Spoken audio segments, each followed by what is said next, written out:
Un des titres de spectacle, c'est Celui qui tombe, qui consistait à dire, eh bien, élément du mouvement, la ligne droite, la gravité, je monte un escalier.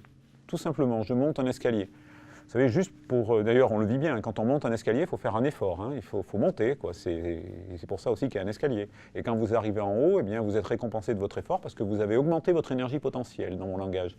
Donc, bienvenue dans un monde où monter les escaliers vous permet d'augmenter votre énergie potentielle. Vous pouvez la stocker, c'est agréable. Et justement, ce que fait Johann Bourgeois, c'est quand il arrive en haut de l'escalier, il saute. Il tombe en chute libre de l'escalier. C'est pas recommandable, hein, il faut faire attention, il prévoit l'arrivée quand même dans la chute, le problème c'est toujours l'arrivée, c'est bien connu. Et donc là, quand il arrive sur un trampoline, et donc le trampoline le renvoie et il remonte. Et il remonte pratiquement aussi haut.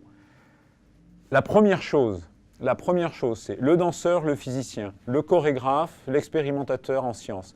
Quand vous regardez les deux comme ça en parallèle et que je regarde maintenant ce que fait Johann Bourgeois, je monte l'escalier dans mes mots, j'augmente l'énergie potentielle.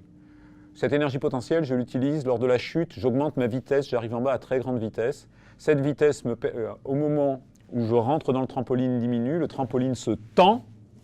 Là, je viens d'augmenter l'énergie potentielle élastique du trampoline.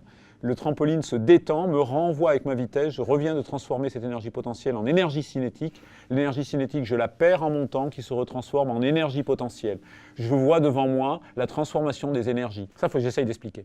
Il vient manifester les limites de mon modèle en tant que physicien. Cette conservation de l'énergie, c'est un monde idéal. L'énergie se conserve, mais l'énergie mécanique, l'énergie du mouvement ne se conserve pas. On finit par perdre. Hein. Ça veut dire qu'à un moment, les mouvements s'arrêtent si vous ne les entretenez pas.